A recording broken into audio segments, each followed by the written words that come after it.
ልንገርሽ በታሪካችን ለመጀመሪያ ጊዜ እኔና አንቺ ደብተር ይዘን የኳየር ደብተር ይዘን አሁን አርብ ቀን ፀሐይ ብትወጣ በስተምስራቅ በኩል ሲመሽባት ደግሞ በስተምዕራብ በኩል ብትሆን የሚለውን መዝሙር የመዳኔ ነገር የሚለውን የእግዚአብሔር ሥራ የሚለውን መዝሙር እንዘምራለን። ችግር አለው እንዘምራለን። እኔ ቁጥሩን ሙሉ እናቅልሽለዋለሁ። አንተ ለማመድ ከፈለግ ካለማመድ ካለ እኔ ምን ለማመዳለሁ። ሁሉም ሰው ነጭ ይለብሳል፣ አንቺም ትለብሻለሽ። ግን በደንብ እኔ ድምጼን አሰምቼ ነው የምዘምረው። እኔ አሁን እሱ ነው የኔ ጥያቄ። አንተ ጮክ ብለህ ማይክ ይዘህ ትዘምራለህ ወይ ነው? ለምን አልዘምርም? ዘምራለሁ። ድምጼን ከፍ አድርጌ ዘምራለሁ። እሰብካለሁ አይደለም ያልከው፣ ዘምራለሁ ነው። አይ አልሰብክም፣ እዘምራለሁ። አርብ ቀን እዘምራለሁ። ሌሎች ሰዎችም አሉ፣ ኳየሮችም አሉ።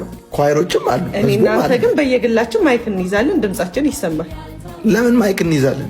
አንድ ላይ ሆነን ከህዝቡ ጋር ድምጻችንን ከፍ አድርገን እንዘምራለን። አይ እኔ እኮ ህዝቡ ድምጽህን እንዲሰማ በዚህ አጋጣሚ ብዬ ነው። ከዚህ በፊት ይሄን መዝሙር እኮ ዘምረናል እኛ በሰርጋችን ዕለት። አንተ ኪቦርድ የተጫወትክልኝ እኔ ዘምሬዋለሁ።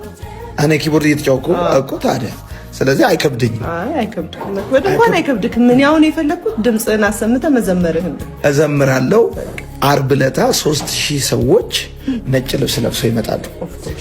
በነገራችን ላይ ይሄ መዝሙሩን ተለማምዳችሁ መምጣት ግዴታ ነው። ነጭ መልበስና መዝሙሩን ተለማምዳችሁ ትመጣላችሁ። ከዛ ደግሞ መዝሙሩ በደብተር ተዘጋጅቷል። አርብ ዕለት የመዳኔ ነገር ብለን እንዘምራለን። ጌታን ከፍ እናደርጋለን። ከኔና ከዶይ ደግሞ የተሻለ የሚዘምረው ሰው ይሸለማል። እኔ የተሻለ ነው የምዘምረው። ሽልማቱ ምንድነው ነው?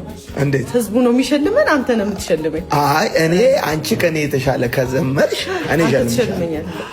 ግን እኔ ከአንቺ የተሻለ ከዘመርኩኝ ስብከቱን ትቼው በመዝሙር ነው የምቀጥለው። ከዛሬ በኋላ ዘማሪ ሆነ ትቀጥላለህ። ባንዳ እሺ፣ ወዳቸዋለሁ። አርብ ዕለት እንዳትቀሩ። ነጭ ለብሰን ሁላችንም ከ11 ሰዓት ጀምሮ እግዚአብሔርን ከፍ እናደርገዋለን።